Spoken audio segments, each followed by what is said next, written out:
Ghana, and Kofi Bentil, Senior Vice President of Imani Africa. Gentlemen, good morning. Good morning, Daniel. Good morning to your listeners. Great. Is Mr. Bentil on the line?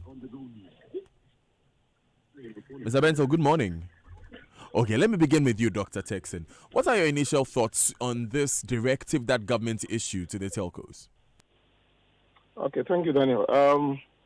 I was a little bit confused about what the directive sought to achieve, in the sense that the Communication Service Tax Act of 2008 clearly spells out who pays that tax. Now, if you look at, I think Section 2 also, I'm not too sure, it clearly stated that the tax is collected from the consumer at the point of service charge. I believe Mr. Bentil has joined us now. So, Mr. Bentil, if you can just hold the line for us. Dr. Texan was on this line. So, Dr. Texan, you're referring to sections 1-3 of the CST Act 775, and you were saying that it's something that the consumer must pay. Yeah, so it's a tax that is supposed to be collected from the consumer at the point of the service charge. So what it meant was that, and in this era of prepaid services that we normally get from these telcos, what it meant was that if they are going to treat it like a value-added tax, then it's the point of sale that they are going to collect the tax. So I found it very strange listening to the Deputy Minister of Communications elaborating on the directive for the Minister of Communication that they should treat it as a value-added tax. Now, Daniel, you see, the prerogative of absorbing a tax or either forwarding it to the final consumer depends solely on the type of demand that the product faces. Now, in 2008, when mobile telephony services had not gotten to a level that it was now, that I think was the main reason why these telcos decided that with a 6% CST, we are going to absorb that because then, if you do a market analysis, communication services was not very inelastic. It was relatively elastic. And when I talk about that, what it means is that if a good has a relatively elastic demand, when you increase the price, you have a drop in your revenues compared to before the prices were increased. So for any producer that produces and sells such product, when a tax is imposed, normally the producer will absorb a majority or even all the tax and not forward it because the producer doesn't want to lose revenue. But when a good becomes relatively less elastic, where consumers tend to get aligned to the product or the product becomes very, very, important to consumers, they tend to have an elastic demand. So when that happens, the producers normally transfer the tax to the consumers. Now, if formally in 2008, when a tax was imposed, the telcos decided to absorb it, there is nothing that prevents them, now that is 9%, from pushing a tax forward to the consumers. So based on their business model, if they've done their market research and they think that increasing the price of their services because of the tax will not lead to a decline in their revenues and they've pushed forward the tax, I don't find anything wrong with that, unless, of course, the government is not trying to control the price of communication services. But in a free market, I don't think that the directive is in the right frame. Interesting. Why am I saying this? Go ahead. Suppose I go to the market to buy a product. Let us say a bag of rice, and it is VAT chargeable. I pay the bag of rice at the point of sale, not at the point when I'm consuming the rice. So if we buy our calling credits, and it's a prepaid, I mean, for me, I think that if the telcos take it up front, it even becomes easier for the Ghana Revenue Authority to monitor and then collect the tax. Because if you say that I should use it before I pay the tax, what it means is that supposing I buy credit of 100, and in the next 4 months, I have not finished using it, that means that the tax is going to be collected over a 4-month period.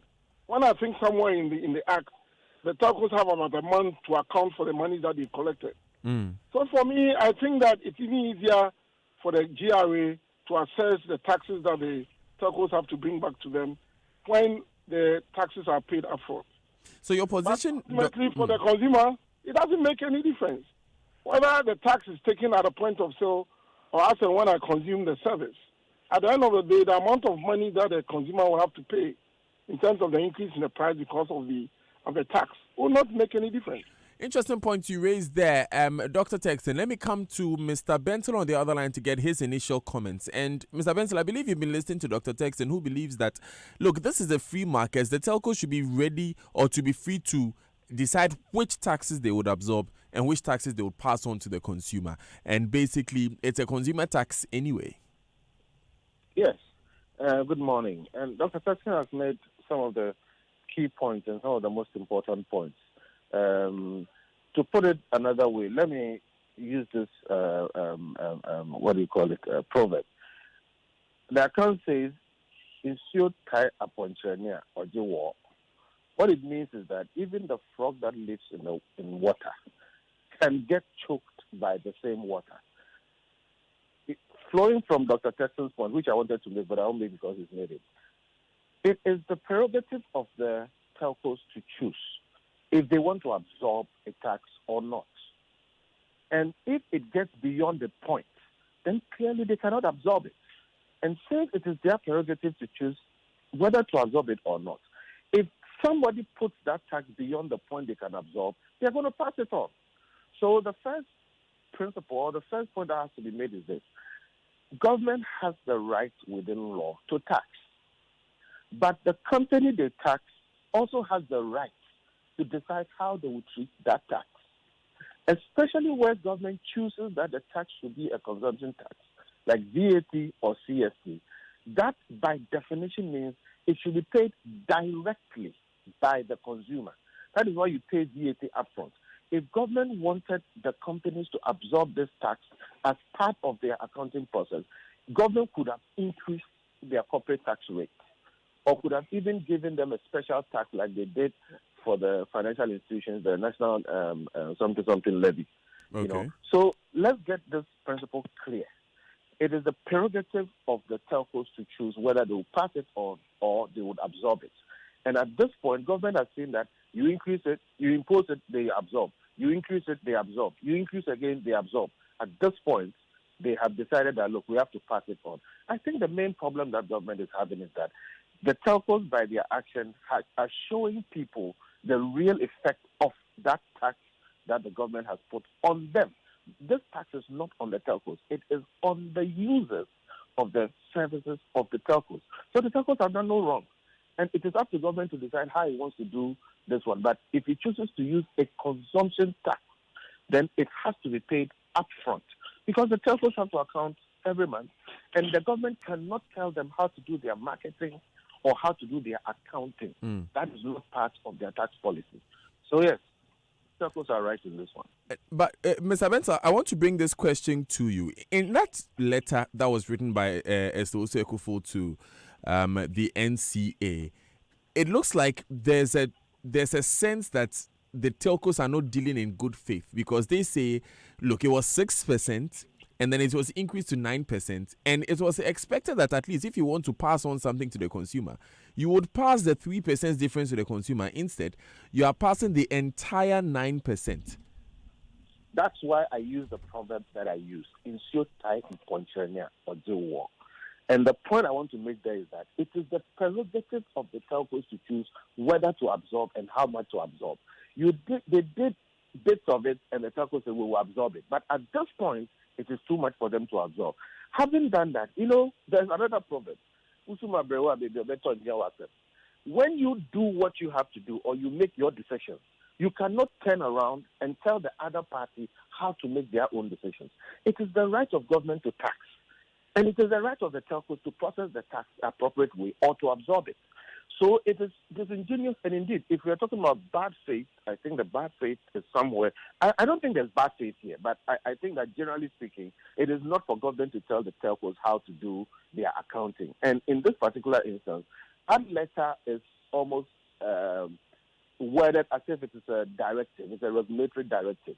The government has no right in law to use regulatory or any other directive to determine how the telcos should process their tax when there are clear ways of processing consumption taxes.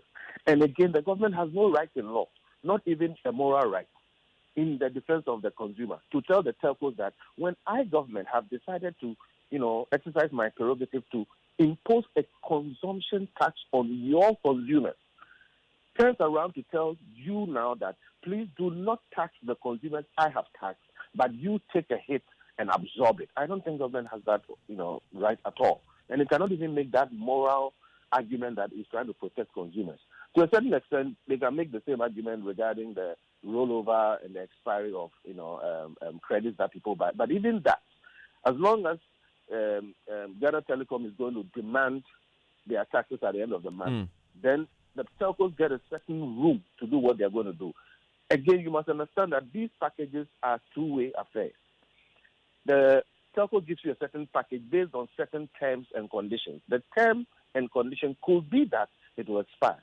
So the government can make a small argument there, but really they cannot stretch it much. The fundamental point is this: it is not in the mouth of government to tax and then turn around to tell the telcos how to apply the tax. Dr. Texon, Mr. Benson made an interesting point, saying there that if government had wanted to tax the telcos directly, then they could have used other tax means. You are an economist. Would you say that that would have been the way to go? Yeah, I mean, government were expecting the telcos to pay the tax. Then there was no reason why they had to increase the CST, which is a consumer tax. They could have taxed their corporate profits. I'm not too sure, but I hear their corporate profits about 40%, and I think that's also on the higher side. I mean, no, what it is, if I can step in quickly for those listening, what it is that telcos pay an average of 40% of their revenue as taxes. We also understand from within the industry that only one telco in this country is declaring profit. So if they were going to tax their profits, they won't get much anyway. Yeah, but then the government should just keep quiet and then consumers pay the tax so that whatever amount of revenue is raised to go and expand the infrastructure in the industry, ultimately in some years to come, consumers are going to get better services and stuff like that. So, I mean, yes, consumers will complain, but the government should understand that once it's a service tax and it's at the consumer point of sale, the telcos have the prerogative to either absorb it or not. I mean, Daniel, and that brings to light the fact that I wonder if we do any market analysis before we come up with some of these policies. Because, trust me, if it was government expectation that because when it was 6, the telcos were absorbing the tax and it was increasing to 9, so the telcos would go on to absorb the 6 and then pass only 3%, then the government didn't do very good work. If they had done a market analysis, they would have found out that now communication services looks more like faces an inelastic demand from consumers. Because you know what? People use it for all sorts of transactions. People use it for their holding their money in their wallets. You go to a very petty trader who is maybe selling food, and you can pay to your mobile money. So now it's become a very, very important sort of good to consumers, service to consumers. And so consumers rely on it. So when you impose any tax, the producers of those services will forward the tax to the consumers. It only makes sense for the producers to do that. Because is this not some sort of Doc? Is this not some sort of show of force? I mean, let's look at this. Taxes have been imposed in different parts of the economy over the years, and CST has been moved from 6 to 9%. Some could sit and say that, look, the telcos just want to tell government that you can't increase CST again because next time it's the people you will be affecting and not us.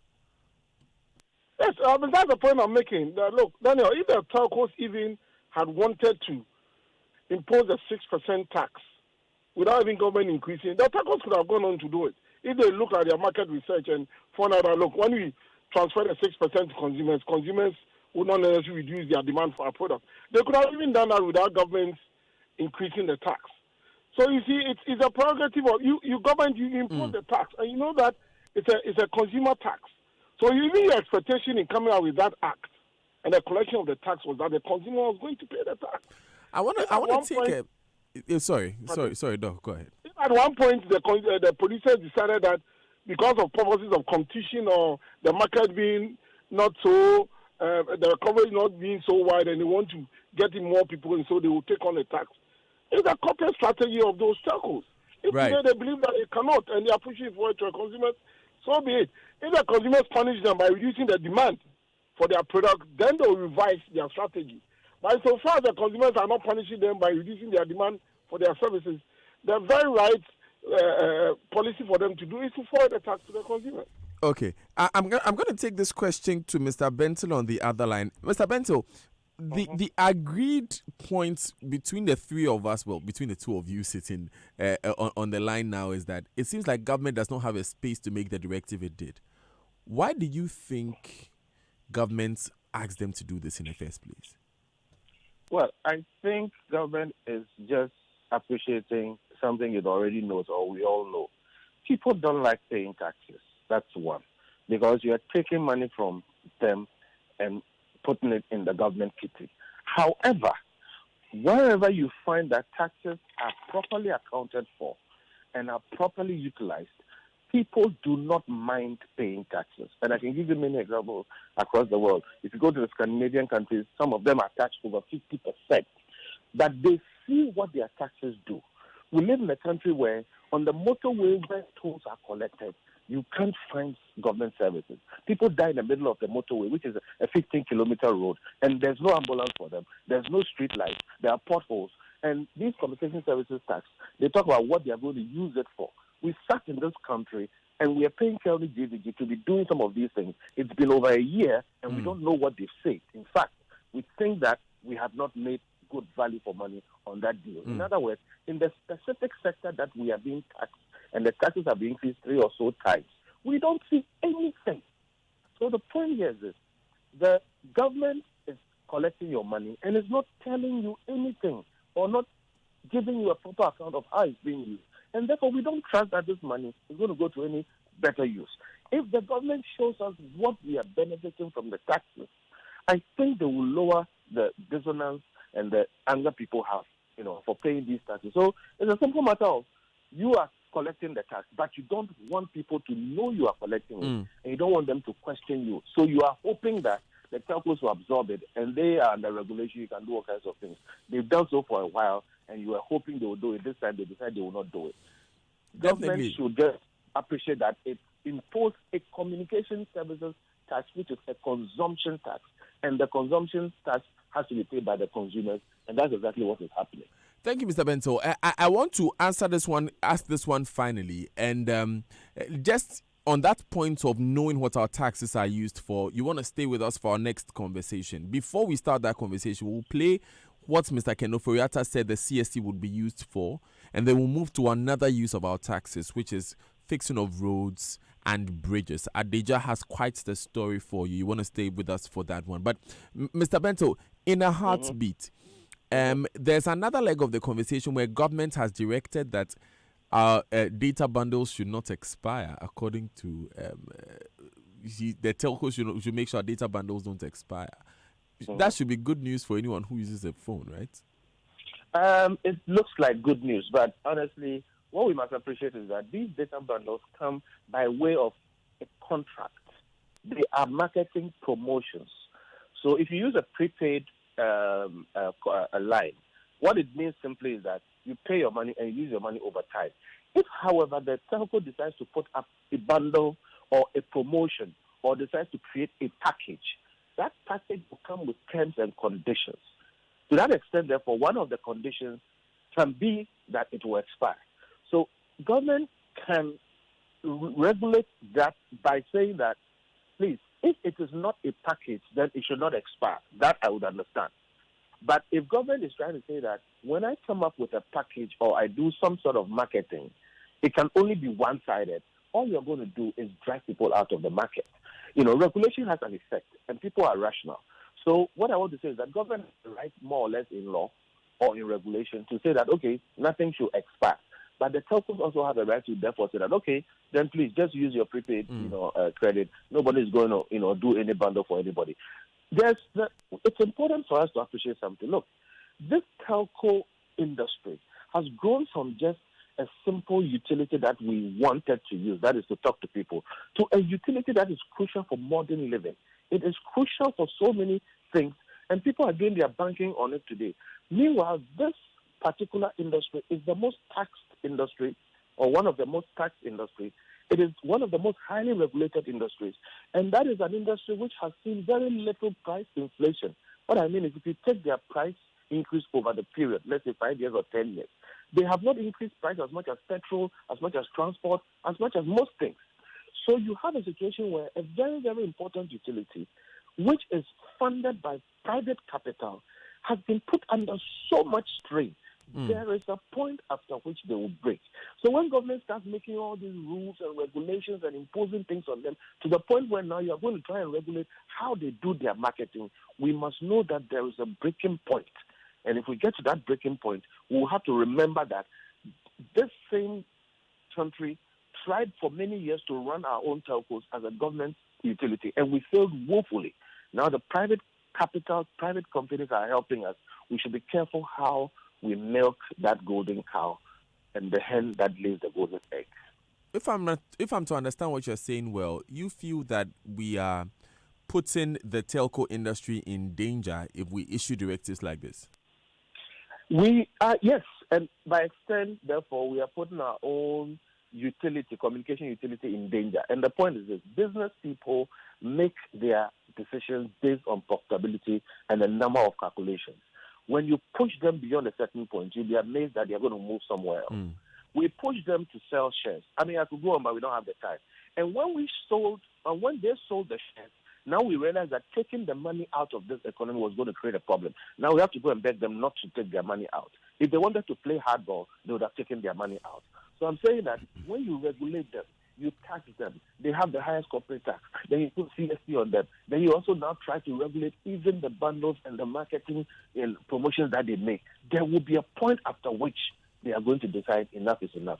And you must appreciate the point that was made that telcos in this country may be making some profit, but not all of them are making profit. And there's been such stress in the industry. You've seen mergers, and you've seen some just collapse.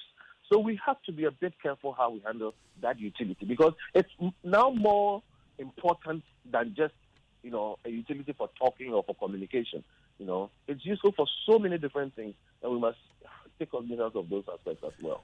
Kofi Bentil, thank you very much for joining us this morning. He's Senior Vice President for Imani Africa. I'll go back to Dr. Texton for his final comment, and I'll rely again on your experience as an economist. Doc, my point is that when a tax is introduced, we know that GRA has to issue a practice note. We know that the people who are supposed to implement that tax have to go through several engagements with the Ministry of Finance at least. How is it that we get to a point that someone introduces a tax to the consumer and then another government agency says you are not doing it well? I mean, from your experience as an economist, is that something that should happen?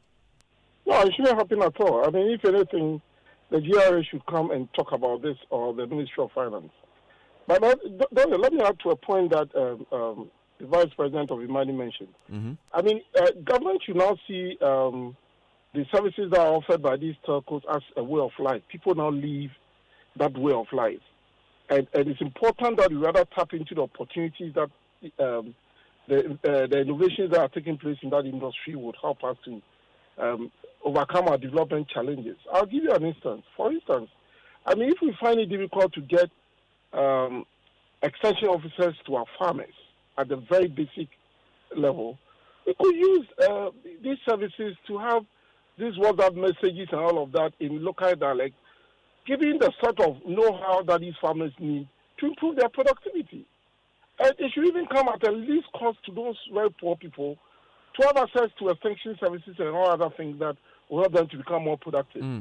So formerly, when we used to see the services offered by these telcos as more of a more prestigious and not really necessary service, it's now a way of life. People live on their mobile phones. People save their monies, their wealth, everything on their mobile phones. And therefore, it's important that we take a second look at overtaxing that sector. Okay. I think that they are paying higher corporate taxes. I think that we should not really look at them as a cash cow in every moment. I thought of your consumers say that, they make a lot of money.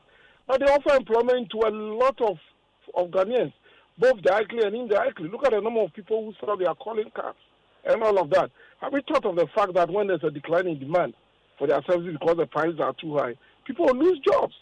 So we should look at the general picture of what these telcos are offering us and be very mindful of how we go taxing them, because it's not really conducive for businesses when you go and you overtax them. At times, they will not invest. They will keep to And when we even undertax them, it's even better for them to expand and then provide more services. So I think that we should take a second look at this tax. I mean, if I were the Minister of Finance, it's quite clear that the telcos are not going to absorb the tax, and if we can, we should withdraw the 3% increase in the tax. Thank you very much, Doctor. If you are very concerned about the consumers. Thank you very much, Dr. Ebo Textor, for joining us this morning. All right, thank you.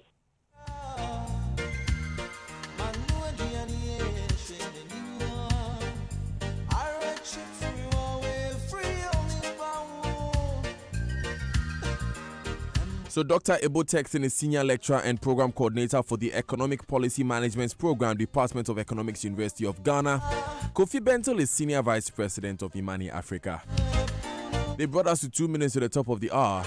Let me read this one quickly before I move on. The CST Act is very clear that the tax should apply at recharge. 1.3. For the purpose of this section, the supply of any form of recharges shall be considered as a charge for the usage of electronic communication service. A proper reading of the law says that it should be on usage. Since 2008, no telco passed on the CST due to competition. If you remember well, tariffs have been dropping drastically even though taxes have been increasing. Common logic should tell that telcos have been absorbing the tax, thankfully balancing and that on the effort of the number of subscribers and mobile phone penetration, balancing impact of equation a bit on data revenue. In 2019, a new CSE was passed, and don't forget that the levy that was introduced in 2018 increased the cost of production. So telcos are saying they cannot continue absorbing anymore. We've seen that one telco is out of business. NTA is asking for the quality of service, which calls for massive investment. The CST, which is a consumer tax, must be treated as such. Please read the CST law and VAT law. You see the application and charging provisions are never the same.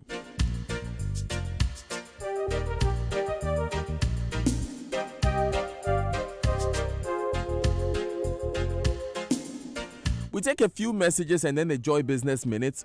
When we come back, we take you to Adeja in the Ashanti region, where one more person has died at the same spot where 6 people died last year, unfortunately, for the same reasons. Erastus will update us when we come back. Welcome to the Joy Business Minute. Karen and Daryl with the morning's latest.